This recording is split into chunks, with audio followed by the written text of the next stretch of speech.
বিজ্ঞানীরা জানাচ্ছে, গবেষণা জানাচ্ছে, আগামী 50 বছরে মানুষ হবে এইটুকু, এরকম ঝুঁকে চলবে, মাথা মোটা হবে, হ্যাঁ, চোখ দুটো ভেতরে ঢোকা থাকবে, এরকম মানুষ আসছে, প্রযুক্তি এরকম নিয়ে আসছে সামহাও। তো আমার মনে হয় এর মধ্যেও কিছু মানুষ মাথা উঁচু করে বাঁচবে, এই জন্য মানব সভ্যতা চলবে, রাইট? তো আমার কোথাও গিয়ে মনে হয় যে আপনারা যদি মন দিয়ে শোনেন কথাগুলো, অত্যন্ত সম্মানিত হব। কারণ এর কারণ হিসেবে আমি বলি, আমি আমার জন্মের সময় লেখা ছিল যে 2024 সালের আজকে 31 জুলাই আমি আপনার সামনে থাকব, মাতিন সাহেব রেসপেক্টেড নকি স্যার ডাকবেন, আর আপনারাও এখানে থাকবেন। আপনার জন্মের সময় লেখা ছিল, যদি আল্লাহ সুবহানাহু ওয়া তাআলাতে বিশ্বাস করেন। এটা প্রি-স্ক্রিপ্টেড, এখানে একটা সেশন হবে, এই সেশনটা থেকে কিছু একটা ভালো হবে, কারো কারো জীবন বদলাবে, কেউ নতুন করে প্রমিস করবেন জীবনে, কেউ নতুন করে জেগে উঠবেন, একটা ভালো জায়গায় যাবেন। এখান থেকে বসে রয়েছে আগামীর দুর্দান্ত কিছু ভবিষ্যৎ। যদি না হতো এই ক্লাসটা থেকে যদি কিছু না হতো, তাহলে এই ক্লাসটা কোনো দুর্যোগের কারণে বাতিল হয়ে যেত, বা কোনো একটা কারণে আমাকে নকি স্যার বা মাতিন স্যার ফোন করে বলতেন, আদি স্যার প্রোগ্রামটা হচ্ছে না। যদি হচ্ছে বা আজকে সবাই যখন এখানে উপস্থিত, তাহলে ভেবে নেন আল্লাহ সুবহানাহু ওয়া তাআলা এখানে ভালো কিছু লিখে রেখেছে। আল্লাহ সুবহানাহু ওয়া তাআলা নিষ্ফল কিছু পৃথিবীতে ঘটান না, প্রত্যেকটার এক একটা কারণ রয়েছে। সেই কারণটার জন্য কিন্তু আজকে এখানে, তো আমার মনে হয় কি দুর্দান্ত কিছু ভবিষ্যৎ আপনারা এখানে রয়েছেন, যারা আগামীতে লিড করবেন এই পৃথিবীতে।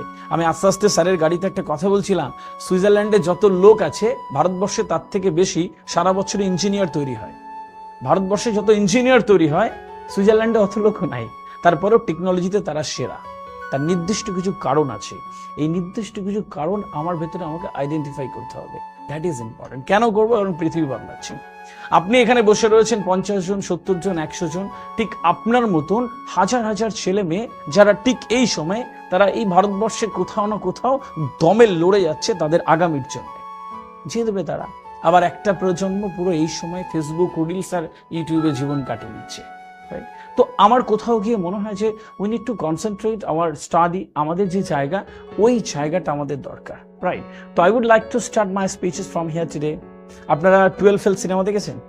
কে কে দেখেছেন? হাত তুলুন দেখি। আচ্ছা, এটা আপনাদের দেখা উচিত, দেখবেন, রাইট? তবে ওখানে যে প্রেমটা দেখানো হয়েছে ওটা করার দরকার নেই, ওটা সিনেমার জন্য, রাইট?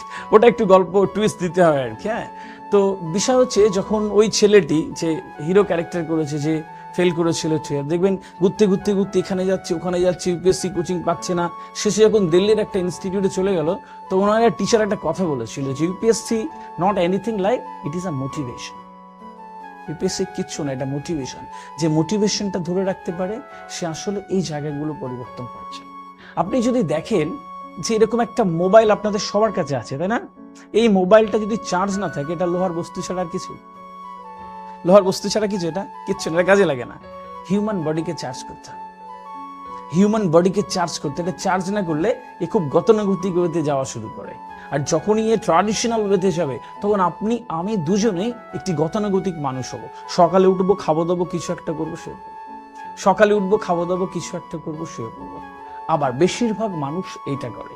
তো আমরা আমাদের যে নিজস্ব যে ক্ষমতা রয়েছে, আমাদের যে ইনার একটা পাওয়ার রয়েছে, এই জিনিসটাকে ব্যবহার করতে হবে। ভারতবর্ষের লিটারেসি যদি আপনি দেখেন, তাহলে 87%। কত বললাম? আরেকটি রিসার্চ জানায় যে তার মধ্যে 82% এডুকেশনের কোনো কাজে লাগে না। কত বললাম? 82% এই এডুকেশনের কোনো কাজে লাগে না। মানে বাকি কত থাকলো? 5% যারা রাজত্ব করছে, সারা ভারতবর্ষের রুল করছে।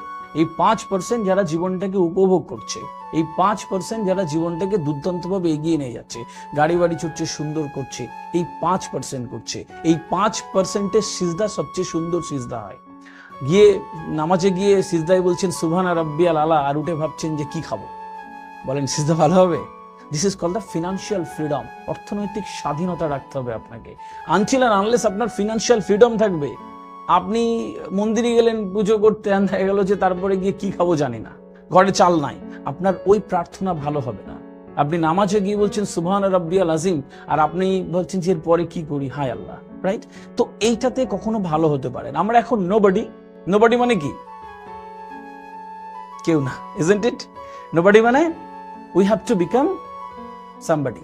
সামবডি মানে কেউ একজন, ইজন্ট ইট? কেউ না থেকে কেউ একজন হওয়ার যে প্রসিডিওর, এইটা আপনাকে ধারণ করতে হবে, মাথার মধ্যে ঢুকিয়ে দিতে হবে। দেখবেন আস্তে আস্তে আস্তে আস্তে আপনার আপনার গন্তব্যটা একটা দুর্দান্ত জায়গায় চলে যাচ্ছে। আপনি